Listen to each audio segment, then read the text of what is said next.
جمال مصطفیٰ یا نظر طیبہ کی گلیوں۔ بسم اللہ الرحمن الرحیم۔ الحمد للہ رب العالمین والعاقبۃ للمتقین والصلاۃ والسلام علی سید الانبیاء والمرسلین وعلی آلہ واصحابہ وازواجہ واہل بیتہ وذریاتہ اجمعین۔ اعوذ باللہ من الشیطان الرجیم۔ بسم اللہ الرحمن الرحیم۔ ان اللہ وملائکتہ یصلون علی النبی یا ایہا الذین آمنوا صلوا علیہ وسلموا تسلیما۔ اللہم صلی علی محمد النبی الامی وعلی آلہ وسلم۔ بسم اللہ الرحمن الرحیم۔ رب اشرح لی صدری ویسر لی امری واحلل عقدۃ من لسانی یفقہوا قولی۔ بسم اللہ الرحمن الرحیم۔ وقل جاء الحق وزہق الباطل ان الباطل کان زہوقا۔ آج ہم اپنے درس نمبر 8 کے تیسرے حصے کو پڑھیں گے، اور اس حصے میں ہمارے پاس ہے سلسلہ ترغیب و ترہیب، جس میں مختلف احادیث اور آیات اور ان کا مفہوم، اور اس کے ساتھ ساتھ نبی کریم صلی اللہ علیہ وسلم سے محبت کی علامات کے بارے میں بھی ہمیں بتایا گیا ہے۔ آئیے آغاز کرتے ہیں۔ بسم اللہ الرحمن الرحیم۔ حدیث مبارکہ کا مفہوم ہے، ایک مرتبہ ایک اعرابی آیا، اس نے اللہ کے حبیب صلی اللہ علیہ وسلم سے سوال کیا، یا رسول اللہ صلی اللہ علیہ وسلم، قیامت کب آئے گی؟ آپ صلی اللہ علیہ وسلم نے فرمایا، تم نے قیامت کی کیا تیاری کی ہے؟ عرض کیا، تیاری تو کچھ نہیں کی، لیکن اتنا ضرور ہے کہ میں اللہ اور اس کے رسول صلی اللہ علیہ وسلم سے محبت کرتا ہوں۔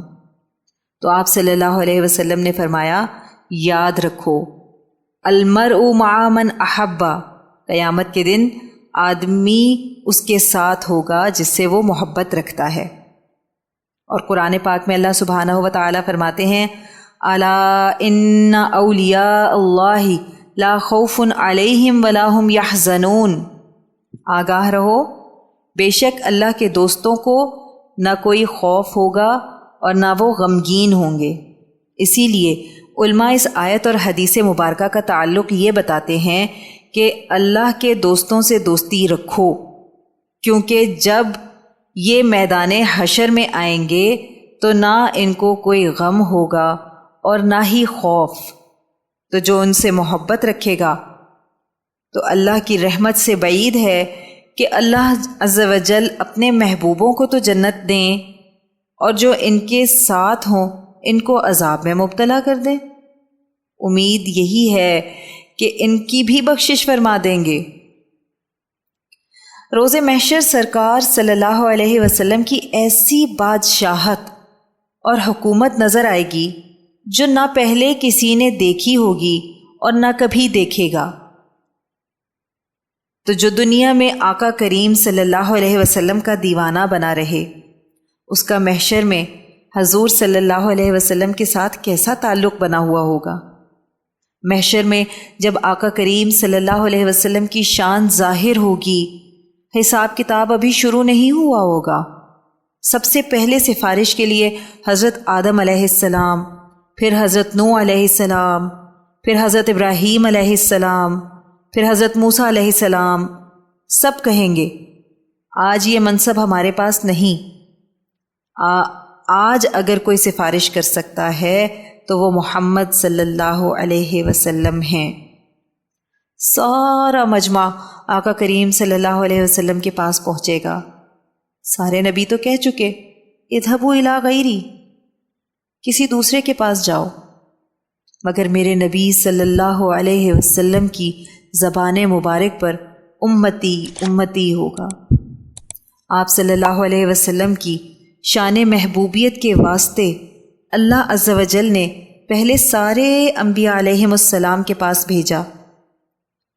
محبوب صلی اللہ علیہ وسلم کی شان کریمی کو بلند کرنا مقصود تھا۔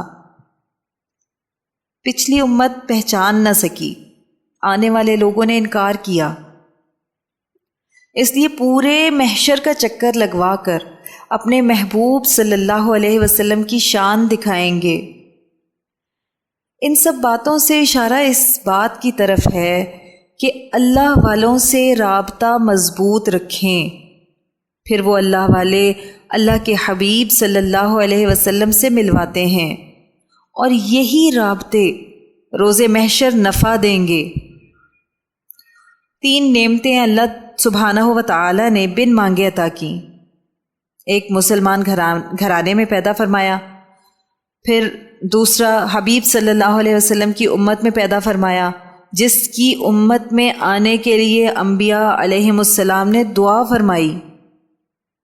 پھر تیسرے اہل محبت میں پیدا فرمایا، کیونکہ مومن وہ ہے جو خود بھی محبت کرنے والا ہوتا ہے اور اس سے محبت کی جاتی ہے۔ آج کسی کی زبان پر اس نعمت کا اظہار نہیں جو اللہ عز و جل نے ہمیں بن مانگے عطا کی۔ تھوڑی سی پریشانی پر اللہ تعالیٰ کی ناشکری کرنے لگتے ہیں، مرد ہوں یا خواتین، قناعت کا مادہ دل سے نکل چکا، حرص و ہوس میں مبتلا ہو گئے، اور آپ صلی اللہ علیہ وسلم کی زندگی سے دور ہو گئے، سنت کے انوارات سے محروم ہو گئے۔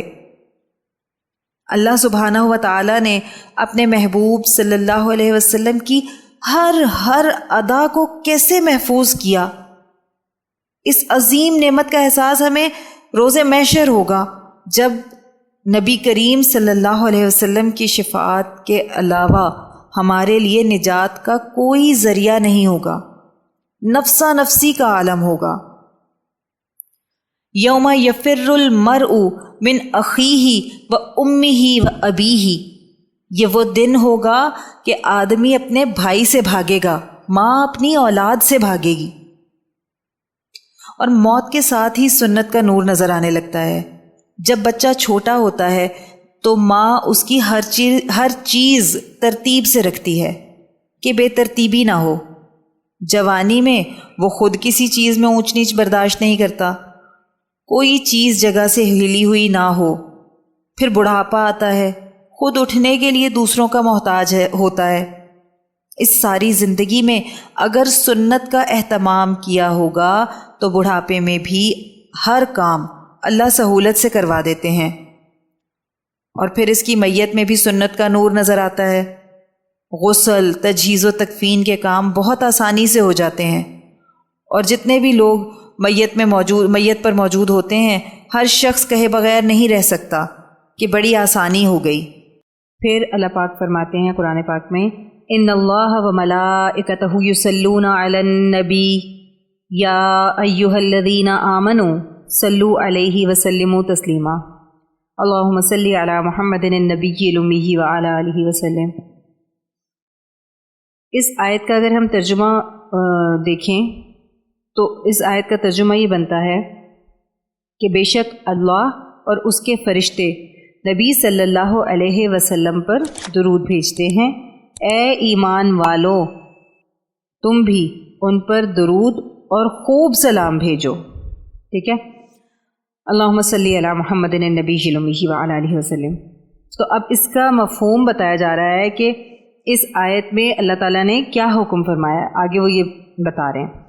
اللہ سبحانہ و تعالی مذکورہ بالا آیت میں حکم فرماتے ہیں، تم اللہ کی اطاعت کرو اور فرشتوں کی موافقت کرو اور اپنے نبی صلی اللہ علیہ وسلم پر درود بھیجو۔ تمہارا اور فرشتوں کا درود بھیجنا اس طرح ہے کہ تم اپنے پروردگار سے دعا مانگو کہ اپنے حبیب صلی اللہ علیہ وسلم پر درود بھیجے اور رحمت فرمائے۔ اللہ رب العزت کے فرمان کا مطلب یہ ہے کہ تم میں کہاں طاقت اور قدرت ہے کہ ان پر درود بھیج سکو، اور تم کو اتنی پہچان کہاں کہ حضور صلی اللہ علیہ وسلم کی قدر و منزلت اور شان کو جان سکو اور اس شان کے مطابق تم درود بھیج سکو، مگر پروردگار عالم شان مصطفیٰ صلی اللہ علیہ وسلم کو جانتے ہیں۔ پھر ہماری نیکسٹ ہیڈنگ ہے محبوب صلی اللہ علیہ وسلم سے محبت کی علامات. ٹھیک ہے، یہ اس میں بہت ساری علامات ہیں، لیکن یہاں پہ ہم ابھی 2 پڑھیں گے، اور اس کے بعد پھر ہم جیسے جیسے درس آگے ہمارے بڑھتے جائیں گے تو ہم یہ ساری علامات ایک ایک 2 کر کے پڑھتے جائیں گے. ٹھیک ہے، محبوب صلی اللہ علیہ وسلم سے محبت کی علامات. جب ہم اپنی زبان سے اقرار کرتے ہیں کہ اے اللہ کے حبیب صلی اللہ علیہ وسلم، ہمیں آپ سے محبت ہے، تو اس وقت اپنے دل کو ٹٹولیں کہ کیا واقعی ہم اپنے نبی صلی اللہ علیہ وسلم سے محبت کرتے ہیں؟ اب یہ محبت کیا چیز ہے؟ کسی کی طرف پسندیدگی کے ساتھ دل کا مائل ہو جانا. یہ کوئی نظر آنے والی چیز نہیں ہے، لیکن آپ صلی اللہ علیہ وسلم سے محبت کی کچھ علامات ہیں جن کو ہمیں اپنے اندر تلاش کرنا ہوگا. اگر یہ علامات ہم میں موجود ہیں تو پھر ہم کہنے کے قابل ہوں گے کہ واقعی اے اللہ کے حبیب صلی اللہ علیہ وسلم، ہمیں آپ سے محبت ہے. پہلی علامت، کثرت سے درود پاک پڑھنا. جسے اپنے نبی صلی اللہ علیہ وسلم سے محبت ہوگی تو وہ کثرت سے درود پاک پڑھے گا. کثرت کی کوئی حد نہیں ہے، البتہ 313 مرتبہ درود شریف پڑھنا بھی کثرت کی حد میں داخل ہے. درود پاک کثرت سے پڑھنا، اس کا ثبوت حدیث مبارکہ میں بھی موجود ہے. مفہوم حدیث، ایک مرتبہ حضرت کعب رضی اللہ تعالی عنہ حضور صلی اللہ علیہ وسلم کی خدمت میں تشریف لے گئے اور عرض کیا کہ اے اللہ کے حبیب صلی اللہ علیہ وسلم، میں دن کا ایک حصہ آپ پر درود پڑھتا ہوں اور 3 حصے دیگر وظائف کرتا ہوں، کیا یہ ٹھیک ہے؟ فرمایا کہ اچھا ہے، مگر اور درود پڑھو تو تمہارے حق میں بہتر ہے. عرض کیا آدھا آدھا کر لوں؟ فرمایا بہتر ہے، مگر اور زیادہ کر لو تو بہت بہتر ہے. عرض کیا 3 حصے درود اور 1 حصہ دیگر وظائف کر لوں؟ فرمایا کہ بہتر، مگر اور زیادہ کر لو تو بہتر ہے. عرض کیا کہ ایسا نہ کروں کہ سارے اذکار چھوڑ دوں اور آپ صلی اللہ علیہ وسلم کی ذات اقدس پر درود پاک پڑھنا ہی وظیفہ بنا لوں. آپ صلی اللہ علیہ وسلم نے فرمایا یاد رکھو، اگر تم ایسا کر لو گے تو اللہ سبحانہ و تعالی تمہارے گناہوں کی بخشش فرما دیں گے اور اللہ تمہارے دنیا اور آخرت کے تمام کاموں کے کفیل ہو جائیں گے. مفہوم حدیث، آپ صلی اللہ علیہ وسلم نے فرمایا کہ روز قیامت مجھ سے سب سے زیادہ قریب وہ ہوگا جو مجھ پر دنیا میں کثرت سے درود پڑھتا ہے. ذرا ہم اپنے آپ سے پوچھیں، کیا روزانہ ہم ادنا تعداد 313 مرتبہ بھی درود پاک پڑھتے ہیں؟ اگر نہیں پڑھتے تو ہم اپنے نفس سے پوچھیں کہ وہ پڑھنے کے لیے تیار ہے. اگر نہیں پڑھ پا رہے تو اس کا مطلب ہے کہ محبت صرف رسمی ہے، حقیقی نہیں آئی. ہم ساری دنیا کی باقاعدگی سے باتیں کرتے ہیں، موبائل ٹی وی پر 2 گھنٹے گزار دیں، لیکن درود پاک پڑھنے کے لیے دل میں سستی آئے تو یہ محاسبہ ہو گیا. اس قسم کی محافل میں بیٹھ کر ہم اپنے دل کی بدلتی ہوئی عارضی کیفیت کو عشق رسول صلی اللہ علیہ وسلم کا نام دے دیتے ہیں کہ نعت سن کر آنکھوں میں آنسو آ جاتے ہیں. یہ اچھی علامت ہے، لیکن یہ کافی نہیں، عملی ثبوت دینا ہوگا. دوسری علامت، رسول اللہ صلی اللہ علیہ وسلم کی زیارت کی تمنا کرنا. زیارت حبیب صلی اللہ علیہ وسلم کی تمنا تو سب کو ہوتی ہے، مگر دبی دبی. یہ کافی نہیں، اس میں شدت درکار ہے کہ واقعی نبی پاک صلی اللہ علیہ وسلم کو دیکھنے کا شوق ہمارے اندر موجود ہے. جیسے کسی کی بچیاں شادی کے لائق بڑی ہو رہی ہوں تو ہماری کوئی دعا ان کی شادی کی دعا کے بغیر خالی نہیں جائے گی. کوئی نیک آدمی ملے گا آپ اس سے کہیں گے کہ میری بچیوں کے لیے دعا کیجیے، کیونکہ اس دعا کی طلب میں ہم سچے ہیں۔ یہ دعا ذہن سے محو نہیں ہوتی۔ اگر زیارت کی بھی سچی تمنا دل میں ہوتی تو ہماری کوئی دعا اس سے خالی نہیں جاتی کہ اے اللہ اپنے حبیب صلی اللہ علیہ وسلم کی زیارت کروا دیں، آمین۔ صحابہ رضوان اللہ علیہم اجمعین کا معاملہ دیکھیں۔ ایک صحابیہ رضی اللہ تعالی عنہا تھی۔ غزوہ احد میں جب مسلمان شہید ہونے لگے تو گھر سے نکلیں، سامنے ایک لاش پڑی تھی۔ کسی نے کہا یہ تمہارے والد کی لاش ہے۔ کہا ٹھیک ہے، لیکن بتائیں کہ آقا کریم صلی اللہ علیہ وسلم کیسے ہیں؟ کسی نے دوسری لاش دکھائی، بتایا گیا کہ یہ آپ کے بھائی ہیں۔ کہا ٹھیک ہے، لیکن یہ بتائیں کہ سرکار صلی اللہ علیہ وسلم کیسے ہیں؟ بتایا گیا خیریت سے ہیں، تو فوراً پہنچی محبوب خدا صلی اللہ علیہ وسلم کے پاس اور عرض کرنے لگیں کہ اے اللہ کے حبیب صلی اللہ علیہ وسلم، آپ سلامت ہیں تو میرے لیے سب مشکلیں آسان ہیں۔ مجازی عشق میں ہی اس کا منظر نظر آتا ہے۔ جب تک ہم اپنے معشوق کو دیکھ نہ لیں چین نہیں آتا۔ جب مجازی عاشق اپنے دل کے اندر اتنی تڑپ پاتا ہے تو حقیقی عشق کی کیا ہی بات ہوگی۔ آج بس یہیں تک، کل ہم انشاءاللہ اپنے درس نمبر 9 کا آغاز کریں گے۔ آئیے دعا کر لیتے ہیں۔ اللہم صلی علی محمد النبی الامی وعلی آلہ وسلم۔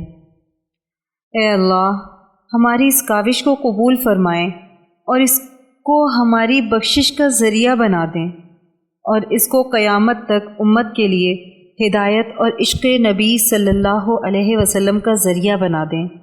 اے اللہ جو کچھ پڑھا، جو کچھ سنا، اس کا ثواب نبی کریم صلی اللہ علیہ وسلم کو تحفتاً، ہدیتاً، نذرانتاً، محبتاً، عقیدتاً پیش کرتے ہیں، قبول و منظور فرما لیں۔ الہی اس کا ثواب نبی کریم صلی اللہ علیہ وسلم کی برکت سے تمام انبیاء کرام، خلفائے راشدین، امہات المؤمنین، اہل بیت اطہار، صحابہ کرام، صحابیات، اولیاء اللہ، شہداء، صدیقین، صالحین، مومنین، مومنات، مسلمین، مسلمات تمام کو پیش کرتے ہیں، قبول و منظور فرما لیں۔ الہی اس کا ثواب سلسلہ قاسمیہ عزیزیہ نقشبندیہ کے تمام بزرگان، بالخصوص شیخ الاولیاء حضرت مولانا مہر محمد صاحب رحمۃ اللہ علیہ، شیخ الحدیث حضرت مولانا عبدالحکیم صاحب رحمۃ اللہ علیہ، اور شیخ الاسلام حضرت مولانا محمد عبدالعلیم قاسمی صاحب رحمۃ اللہ علیہ کو پہنچا دیں، اور ہمارے بزرگان کے درجات کو بلند فرما دیں۔ اے اللہ ہمارے مرشد گرامی حضرت شیخ عزیز القاسمی حکیمی مہروی نقشبندی مجددی دامت برکاتہم العالیہ پر اپنا خاص فضل اور خانقاہ اور مدرسے پر اپنا خصوصی کرم فرما دیں، اور انہیں امت کے لیے ہدایت و شفا کا ذریعہ بنا دیں۔ آمین بحرمت سید المرسلین صلی اللہ علیہ وسلم۔ سبحان ربک رب العزت عما یصفون وسلام علی المرسلین والحمد للہ رب العالمین۔